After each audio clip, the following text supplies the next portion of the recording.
가로나 또는 세로로 배열을 안고 이렇게 인덕션처럼 이렇게 했을까? 그래서 이거를 좀 조사를 해봤어요.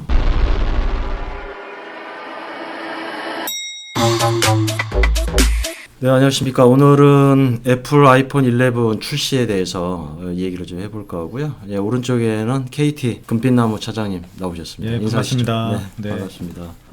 외신도 그렇고 국내도 그렇고 뭐 혁신이 없다. 10년째 이러거든요. 뭐 혁신이 없다고 하는데 혁신이 실제로 없는 거라기보다도 정확히 분석을 못한 거 아닐까 하는 생각을 좀 하고 있어요. 그래서 오늘 아이폰 11이 정말로 그런 국내 미디어나 아니면 해외 미디어들처럼 혁신이 없냐, 3연속 파울볼을 던지고 있냐, 한계에 다다랐다. 왜 또 그리고 5G 네트워크는 지원하지 않냐. 특히 지금 이 화면에 보시는 것처럼 이 인덕션 패러디 많이 나옵니다. 조롱하고 이런 부분들인데 이거에 대해서 좀 왜 카메라를 네모 박스 안에 이렇게 담아놨냐 이걸 가지고 좀 한번 좀 알아볼까 합니다.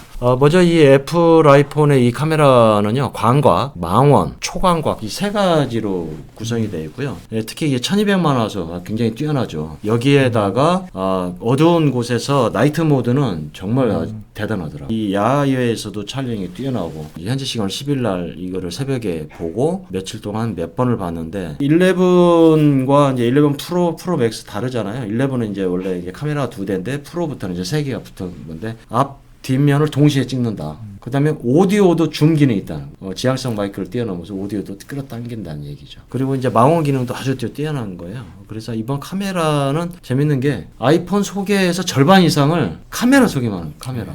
그래서 이게 무슨 카메라 자랑이냐라고 이제 이렇게들 대부분 얘기하거든요. 어땠어요, 보실 때? 일단은 전반적으로 그런 기능들 이미 삼성에서도 나왔던 기능들은 분명히 있고요. 독특한 거는 이 카메라 배치가 좀 다른 것 같고요. 이제 여기서 나올 수 있는 다른 기능들이 있을 수 있다라는 생각은 듭니다. 그래서 거기에 응용되는 소프트웨어가 어떤 형태가 나올지 대부분 다 나와요. 나오는데 이제 아이폰 11에 이제 초당 1조 번 연산. 이게 AP라고 그러잖아요. 모바일에는 애플리케이션 프로세서. 아이폰 8부터 나오기 시작했잖아요. A11 그다음에 A12, 13이 나온 거거든요. 바이오닉 칩을 탑재를 했는데 이게 7나노 공정으로 이번에 이거를 했다는데 중요한 거는 애플이 전부 다 자체 라이센스를 갖고 있다는 거죠. 이게 픽셀 단위로 이미지를 편집해요. 간단하게 사용자가 스마트폰 하나 사진을 찍으면 9장의 사진을 찍어서 가장 좋은 화면을 골라내는 게 아니라 각각의 엣지나 가장 특이한 부분들만 좋은 걸 잡아서 합성을 해서 융합해서 최적화시켜서 약 2,400만 화소 정도 카메라 사진 화질로 만들어낸다는 거죠. 그러니까 아주 뛰어난 건데 A13 이 바이오닉 칩이 그러한 편집 기술, 이거 디퓨전 기술이라고 지금 이번에 이제 나왔던 건데요. 그리고 사용자들한테 요즘 사진, 셀카든 뭐 여행가 많이 찍는데 과연 이 카메라 그런 데 많이 쓰라고 그런 거냐? 그게 아니다. 저희 UPI가 우리 기자들뿐만 아니라요. 주위에 저희 뭐 이렇게 협력을 하는 많은 그 대단한 분들이 계시잖아요. 그래서 이렇게 쭉 해봤는데 역시 최종 목적지는 AR이다. 그러니까 세상의 모든 공간을 3D로 다 스캔하고 그 3D 스캔하는 안에서 새로운 콘텐츠들을 구현하고 거기서 새로운 게임 체인저로 만들 게 아니냐. 근데 왜 이번에는 그런 게 되지 않느냐. 저희가 최종 결론을 미리 말씀드리자면 이거죠. 아이폰 12.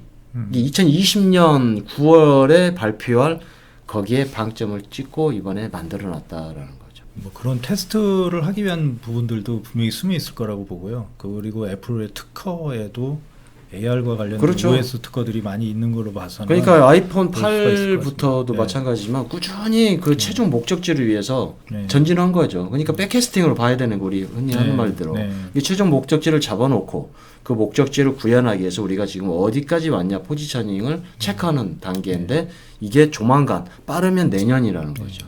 왜냐하면 이제 5G도 이번에 안 얹혀졌잖아요. 삼성은 더 얹어졌잖아요. 왜 안 얹어졌을까요? 아무래도 일단 환경 문제가 그렇죠. 범용화가 안 됐으니 많이 사용 안 하고. 일단 요즘 보면은 삼성폰의 특징도 그런 이제 뎁스 카메라라든지 여러 가지 트렌드는 애플이나 모든 회사들이 아마 공통된 부분인데 거기서 이제 나아가서 소프트웨어가 어떻게 결합되느냐가 좀 아마 각사의 그렇죠. 그런데 이제 또 애플의 특징이 하나 있잖아요. 예. 완벽하지 않으면 안 내놓잖아요. 비밀주의이기도 하고. 그러니까 이 인공지능 칩 스마트폰을 최초로 탑재한 데가 애플이잖아요. 그렇습니다. 하웨이는 먼저 칩을 발표를 했지만 탑재를 안 한 거예요. 칩은 개발했지만. 근데 며칠 있다가 아이폰 8로 세계 최초 인공지능 칩 AP가 탑재된 스마트폰을 애플이 또 선점을 한 거죠. 이게 그만큼 비밀주의고 이번에도 5G도 안 담고 AR 구현도 그냥 AR 킷만 보여주는 것이 아직까지 환경 지금 말씀하신 대로 이게 구현이 다 안 됐고 아직 시기상조가 아니냐 이런 거죠. 제품 형태를 얘기하잖아요. 4번 그러니까 3년 동안 계속 비슷하게 나간 거잖아요.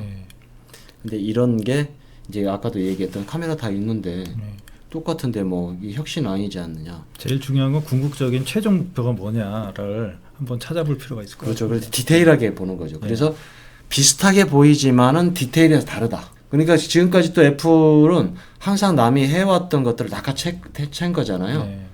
근데 그게 환경이든 아니면 이런 것들이 적용이 안 됐을 때 이런 부분들인데 그래서 기존에 또 이 재밌는 게 이 애플이 AR 관련된 프라임 센서를 비롯해서 이 회사들을 M&A를 했잖아요. 그래서 이제 이런 과정인데 또 재밌는 게 있어요. 아이폰 이번 발표에서 아예 빠졌어요. U1 칩. 이 U1 칩이 뭐냐면 초광대역이죠. 울트라 와이드 밴드. 초광대역 칩이라는 얘기인데 이게 탑재가 된 거예요. 손톱보다도 더 작은 칩이. 근데 이게 뭐냐면 가령 그 아이폰끼리는 전에 아이폰 사용하시잖아요. 에어드롭. 갖다 대면 서로 파일 주고받고 그러잖아요. 이게 사용자한테 이렇게 갖다 대면 알아서 U1 칩이 잡아서 묶어주는 거죠. 목록을 먼저 보여주는 거예요. 받고 이러고. 어떻게 보면 어플리케이션 네트워크 어플리케이션. 근데 애플이 또 요즘 추구하는 게 스마트 시티에서 말하는 플랫폼이 발전돼 있는 건 사실이죠. 그렇죠. 그래서 이제 이번에 이제 이 홈키 서비스 같은 경우 이 U1 칩이면 다 연결이 되는 거예요. 연결은 냉장고, 세탁기, 뭐 브라인드, 뭐 전등 할 거 없이. 근데 또 하나가 이게 울트라 이 와이드 밴드가 이전에 이 애플만 있는 게 아니라 U1 칩만 있는 게 아니고 사이트에 보면 이렇게 나와 있어요. 주변을 인식하는 초광대역 기술로 U1을 탑재한 다른 아이폰 위치를 정확히 감지한다고 했는데 실제로 AR에서 매우 중요한 역할을 차지한다는 거죠. 울트라 와이드 밴드에 대한 이제 특허인데 애플 특허인데 이 특허 같은 경우에도 이 스마트 기기에서 모든 게 다 연결이 되잖아요. 반려견에 가지고 있는 반려견 위치 추적이랄지 아니면 생태 모니터링 같은 경우 뭐 이런 부분들인데 보이지 않는 곳까지도 구현할 수 있다. 10년 전부터 이런 관련된 특허를 보유하고 있는 거거든요. 이게 이번에 최근에 나온 겁니다. 6월 27일 날. 아마 저런 부분들이 맥락 인식이라고 하는 요즘 인식에 대한 부분들하고 연관이 많을 것 같거든요. 굉장히 많죠. AI 부분에서도 그냥 단순하게 그것뿐이 아니라 저런 기능들을 연계될 부분들이 많이 있어요. 사장님 이제 전자공학 쪽이잖아요. IR 울트라 와이드 밴드가 있는데 이것도 실제로 실내에서 10cm 정도밖에 오차가 안 생기는데 이제 관련 이제 다 뒤져보니까 U1 칩에 대해서 뒤져보니까 이거는 지금 현재 해외 전문가들이 3cm 이내로 오차가 좁혀진 애플의 비밀 무기다 이렇게 얘기하는 사람들 꽤 많아요. 이 카메라가 왜 하웨이처럼 이쁘게 가로나 또는 세로로 배열을 안고 이렇게 인덕션처럼 이렇게 했을까? 인덕션이 아니고 정확히 보면 삼각형, 정삼각형 모드죠. 그래서 이거를 좀 조사를 해봤어요. 과연 그러면 애플 아이폰으로 3D로 매핑을 하려면 어떻게 해야 되냐? 사람의 눈을 실제 모방한 거죠. 사람도 눈도 양쪽 눈 이 사이가 약 6.5cm 떨어져 있거든요. 저는 이제 눈이 작은데 저처럼 눈이 작거나 차장님처럼 쌍꺼풀 잡고 멋있어가지고 크거나 해도 동자에서 이 사이는 6.5cm밖에 안 되는 거야. 그렇죠. 그런데 여기에서 이제 각각의 다른 이미지를 다르잖아요. 거리 재는 게 각도가. 이게 뇌에서 인지를 할 때 입체로 되는 거고. 소프트웨어에서 결정하겠죠, 저거는. 그렇죠. 그래서 구글 프로젝트 탱고를 봤어요. 지금 이제 드롭된 상태잖아요. 그랬더니 여기에는 거리를 센서를 조정하고 그다음에 컴퓨터 시각, 비전 기술로 인식을 하고 그다음에 이미지 처리 기능. 그러니까 지금 애플이 이전에 설명드릴 때 나와 있는데 이게 총 3가지 정도의 동작 원리가 있더라. 모션 추적 원리가 있는데 이거는 광각 카메라를 사용해서 회전이나 선형 가속을 예측하는 거죠. 이게 움직이는 물체도 찾아내는 데까지 활용한다는 거죠. 탱고가. 그다음에 공간 학습 동작. 이게 카메라와 안드로이드 위치를 서로 서비스를 사용 위치 추기를 이게 실내 추기 하는 거죠.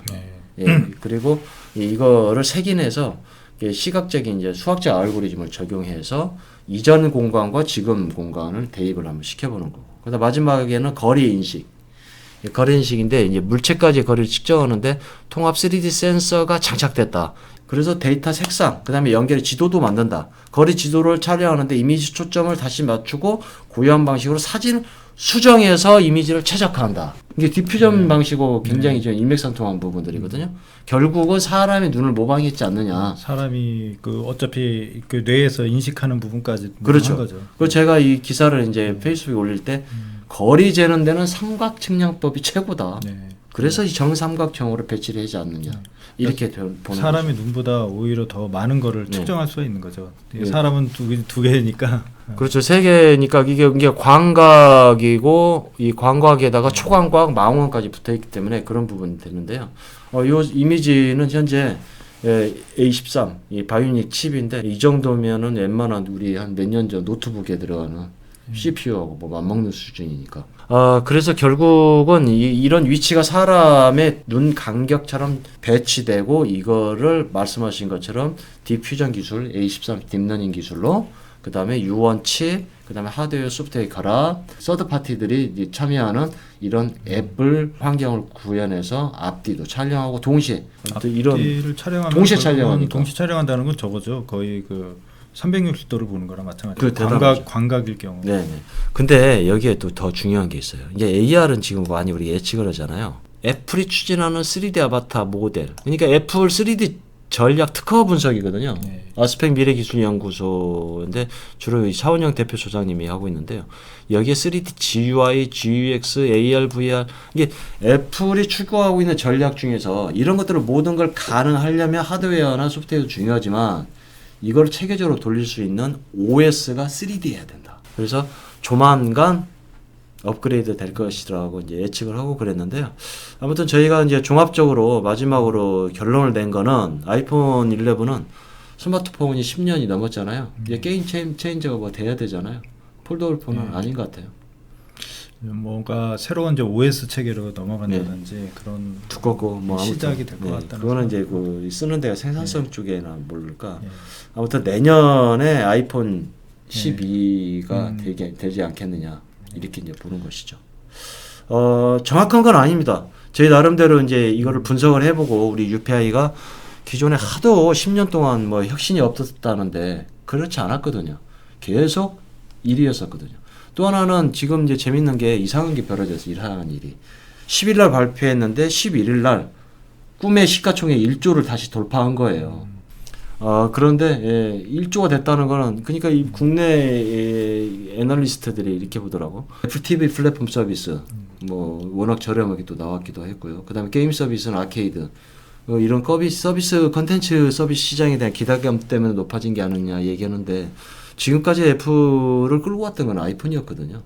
아이폰이었지. 지금 절반 이상도 마찬가지고 앞으로도 그럴 것이고 그러기 때문에 했지 않느냐 이렇게 보는 거고요. 아무튼 내년 아이폰 12 기대가 되고 됩니다. 바쁘신 시간에 네. 점심시간인데 훨씬 넘었는데 와주셔서 너무 감사합니다. 감사합니다. 다음에 또 네. 와주십시오. 고맙습니다. 고맙습니다. 네. 오디오까지 흘러가고 있어요. 준비된다 이게. 오디오 줌은 여기서도 돼요. 돼요? 갤럭시 갤럭시도 그 기능이 다 되고 제가 살려고 그러니까 흐름이 비슷한 거예요. 그 간편 측정이나 이런 것도 그렇고 이게 다 또 OS 애플이 부분은 달라. 완전히 다르죠. OS는 애플이 어떤 OS를 내놓을지에 따라서 이거는 게임이 바뀔 것 같다는 생각을 했거든요.